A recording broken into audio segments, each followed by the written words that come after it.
Let's take a look at Zeph Sanders. He went completely viral in the past year because he was willing to share with the public his hair journey. There's a lot that we can learn about his approach to regrow hair.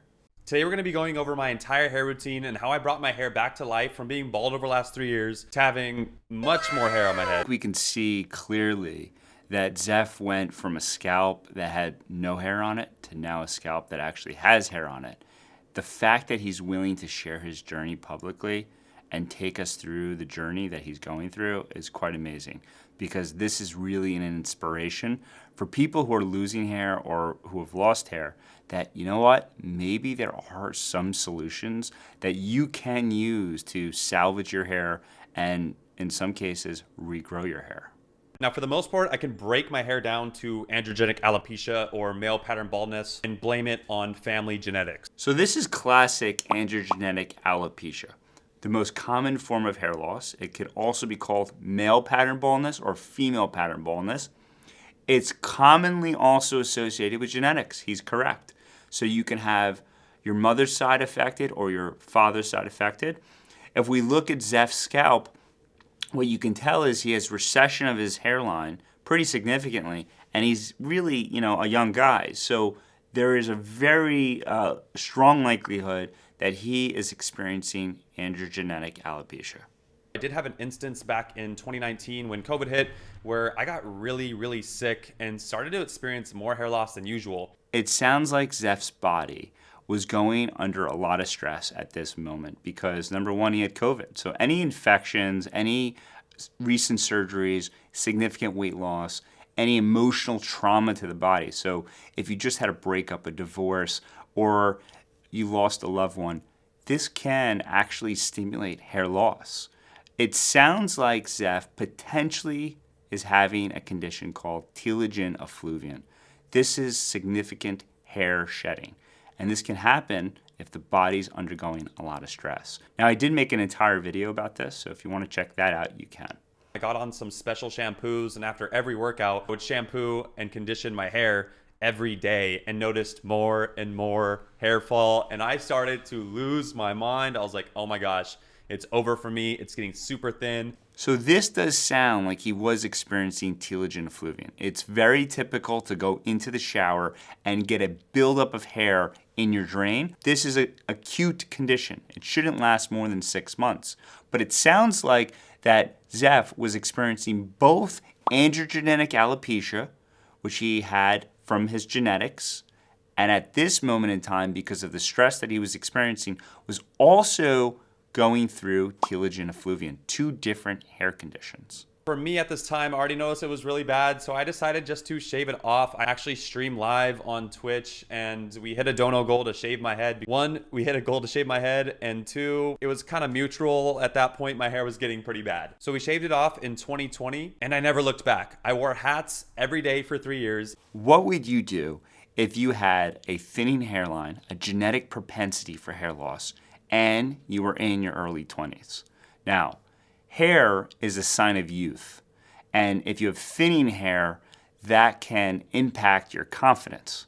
So I think what Zeph did in this case to shave his scalp made the most sense, because sometimes shaving your scalp, you can look actually more youthful than having a thin scalp. The one thing I would have urged Zeph to do at this point is to explore medical therapy, and I don't think he did that till later on.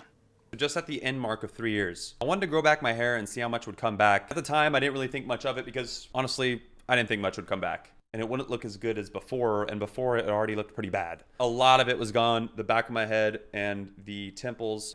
So this is a good image to see because it shows how significant his hair loss was. He had complete recession of his hairline, thinning across his entire scalp, thinning of his crown. And so I can understand why he had decided to shave his scalp. But we are going to see now that when he explores medical therapy, he's actually able to salvage a lot of his hair loss that he had been experiencing. And this, by the way, would be classified as a Norwood 4, Norwood 5 pattern of hair loss. Now this is a mix between my dad's hair and then my mom's side of the family, where we have some people that are bald as well. A little mix of genetics and the Kickstarter of it, of getting sick, which rapidly increased my hair loss in my early 20s. The time I started really noticing my hair was around 20 years old. By the time I hit 22 is when it started to get really bad. By the time COVID hit when I was 24, it just got extremely bad. So he just took us through a timeline of his hair loss. And it sounds like he started to lose hair in his early 20s. It progressed up until when COVID started.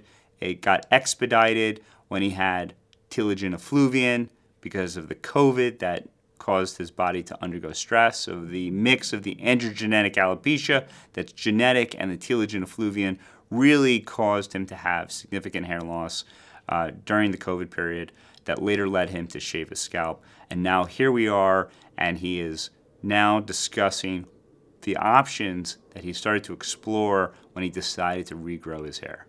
We started growing it back about 9 months ago, November 26th. And from there, the transformation has started. Okay, let's break down what I use in my hair routine and what are my protocols throughout the week. I'm gonna start with things I use every single day, no matter what. And I try not to miss days, but if you do, you can just skip that session of application and then just apply it the next time you were supposed to. It's not gonna be the end of the world. Be as consistent as you can. So he brings up a good point. Be as consistent as you can. And that's really what I say to all my patients. When you start on medical therapy, you really don't want to stop because it's fertilizer for your hair. That's the best way to think about it. And it's hard to get into a routine, but if you want to maintain your hairline or improve density, it's important to be consistent. Just for context, this would be my perfect week for a hair routine. Doesn't mean I'm always perfect when it comes to that particular routine. For the most part, I have been very disciplined on doing this weekly and seeing the best results doing it. Now, in the last 9 months of growing back my hair, I tried a lot of different things. I'm using Minoxidil 5%. Now, I buy this from Target. It's like $23.99. Alcohol-based solution. I'll apply it twice a day, in the morning and at night. I'll apply it to the back of the scalp and let it run down my scalp into the temples, rub it into my temples and the back of the scalp. And this is a vasodilator, so it helps with blood flow and open up those hair follicles to help stimulate it, but it also lengthens the time of the hair cycle. They actually use this as a heart medication years ago. I found that taking heart medication orally, people started having side effects of hair growth. And so they made it into a topical solution that's a little bit safer. There are those slight side effects of possible heart palpitations, irritated and dry scalp. So if you are going to use this, just be careful. But for the most part, everyone that has used topical minoxidil have seen pretty good feedback and not a lot of bad side effects. And only about 50% of people that use minoxidil by itself see results. Hoping for the best and hope this would work for you. Now, I did make an entire video on minoxidil. If you want more details about this medication, please watch it. But just so you understand how it works by, one, potentially stimulating the anagen growth phase of the hair follicles, and two, vasodilating the blood vessels to the scalp to improve nutrient and oxygen flow to your hair. Minoxidil is one of the most popular hair medications that are used, and you can get this over the counter. 5% is what I normally prescribe patients. Now, you can get minoxidil topically. In his case, he has a serum liquid form of minoxidil, and that has something called propylene glycol. That can potentially be irritating to the scalp. I typically recommend that patients go on foam minoxidil because it's not as irritating to the scalp. Now, you can apply this once a day. It's sometimes hard to apply this twice a day, especially if you are running out the door in the morning or you're out late at nighttime. My recommendation is pick one time a day. Your compliance will be better. And as I said before, once you start medication on your hair, you really don't want to stop. So 2 times a day is a little ambitious. I think 1 time a day is more manageable. The other thing to point out is that 5% minoxidil is great for both men and women. So if you're a female and you go to the store, you can pick the 5% men's minoxidil off the shelf. It's the same minoxidil that you would be sold if it said women's minoxidil. So that is more of a marketing scheme than anything. The other thing to emphasize is that if you're pregnant or breastfeeding, please do not use minoxidil. It's not safe to use during pregnancy. The next thing I take is finasteride. This is a topical gel finasteride from Zion Health. And finasteride is a 5-alpha reductase inhibitor, meaning it will block the transition from testosterone into dihydrotestosterone, or DHT. As DHT will attach onto the hair follicles, eating away at it, making it thin, and then eventually fall out. The main cause for male pattern baldness. However, because it messes with that conversion of testosterone to dihydrotestosterone, there is chances of side effects, which is why I take this particular product. Now, they are a brand sponsor for me, so I get it sent for free. However, this is $99 a month. Yes, it is a little bit more expensive than the oral medication just because it limits the side effects by applying it in a gel that slowly releases it throughout the day. Finasteride is the most powerful FDA-approved medication that we have on the market. And I love this medication. It does work by blocking an enzyme called 5-alpha reductase, thereby reducing floating DHT, dihydrotestosterone, which is a major contributor to androgenetic alopecia. So this drug does work really well. Now, he's using a topical form of finasteride, and I do prescribe topical finasteride, but I prefer to prescribe oral finasteride. Oral finasteride gets into the bloodstream, whereas the topical finasteride is only applied to the affected area. Now, commonly I could prescribe both at the same time.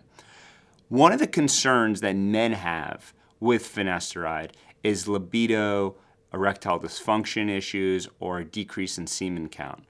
Now, what I'm going to point out is that there are no clinical studies that support there's any evidence of erectile dysfunction taking this medication. There was a study done with two groups. One group was warned about side effects of erectile dysfunction, and the other group was warned about no side effects. Then they looked at whether those two groups experienced erectile dysfunction. And what they found was the group where they warned people that they potentially could get erectile dysfunction had a much higher likelihood of actually having erectile dysfunction, whereas the group that was not warned about side effects had a lower incidence of erectile dysfunction. So it's very likely that if you go on finasteride, you might think you're going to have erectile dysfunction, but it's not necessarily caused by the medication. Now, if you do develop erectile dysfunction when you start this medication, if they do continue, you could always stop the medication and the symptoms will resolve on their own. I tried oral finasteride back in like month 2 and found pretty quickly within the first month that I was getting side effects. My libido was down, my energy was down, and it felt like I got kicked in the nads. Hopefully YouTube doesn't get mad at me for that. I found the topical gel from Zion. This finasteride has worked well for me, and I haven't experienced those bad side effects I get with the oral medication just because I feel like the oral medication was a little bit more harsh when taking it and directly into your system. I take this daily and I apply it at nighttime. Comes out in a gel, and I'll apply it mainly to the back of the head, and then I'll spot treat it on my hairline as well. One thing to point out here is that he is sponsored by this company that does finasteride gel. It might be less sensitive to the scalp versus using a different topical option. But again, you might be a candidate for someone who needs to be on oral finasteride and a topical finasteride. The other thing I want to point out is that finasteride is not a medication that's safe for women unless you are postmenopausal without a history of breast cancer.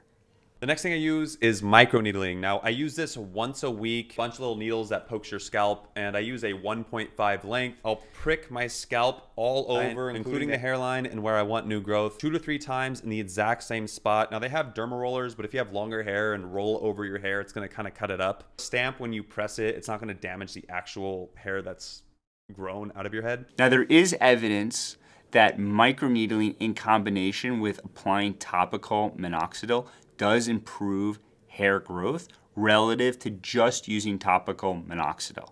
Now, I do want to caution you, if you're using microdermal rollers at home or microneedling devices, please be careful because you can cause scarring to the scalp, and instead of stimulating hair growth, you are going to worsen the potential to stimulate your hair. Now, you can do this in an office with a medical professional where they have a microneedling device, and that is probably my recommendation to you, to do this in a safe environment versus having you do this at home. final product that we use is going to be rosemary oil. Now, this has been something I've been using since the beginning, and I'll actually mix it with a carrier oil like pumpkin seed oil or castor oil. This is shown to be just as effective as minoxidil 2%. And a lot of people ask me, why are you using rosemary oil if you already use 5% minoxidil? The 5% minoxidil is an alcohol-based solution. To be honest, it's dried up my scalp. Rosemary oil has helped me hydrate my scalp. It helps with skin irritation. It's an anti-inflammatory. We don't know exactly how rosemary oil works. We believe it potentially acts as a 5-alpha reductase inhibitor, similar to how finasteride works to decrease DHT levels in the bloodstream. Now, there was a study done that looked at 2% minoxidil relative to rosemary oil, and they did find that both of these solutions were as effective at stimulating hair growth. Now, I do want to caution you, though, that when I prescribe minoxidil to my patients, I recommend to both men and women 5%. I just do not find the 2% minoxidil solution to be strong enough. So if you're using rosemary oil to try to stimulate your hair growth, I don't know if you're going to get the results that you really want. But it is an option that you can certainly explore. Now, I did make an entire video about organic hair solutions, and I really encourage you to check it out. He also mentions in this video castor oil. Castor oil has no merits whatsoever in terms of stimulating hair growth. Instead, it creates an illusion because what it does is it's a very viscous solution. It covers the hair shaft, and so it creates this illusion that you have more density to your hair follicles. Zeph also mentions pumpkin seed oil. There were 2 studies done that actually looked at pumpkin seed oil as a potential 5-alpha reductase inhibitor to decrease DHT levels in the bloodstream, similar to potentially how rosemary oil works. We're not 100% sure how these organic solutions work, but at least they're an option that if you don't want to use medication that's prescribed, you can use these solutions to help stimulate hair growth. So what we can all appreciate is that Zeph was able to regrow his hair. At one point, he almost completely gave up when he shaved his scalp, but by using a combination of therapies, minoxidil, finasteride, some organic solutions, he was able to stimulate hair growth. And that's the big takeaway. If you're in your 20s and 30s, don't give up. If you use a combination of therapies, which I recommend to all my patients, that is the best approach. If you have any questions about what you can do to stimulate your own hair growth or about Zeph's journey, please leave them in the comments below. And if you haven't already, please subscribe to our channel so that I can come along with you on your hair journey.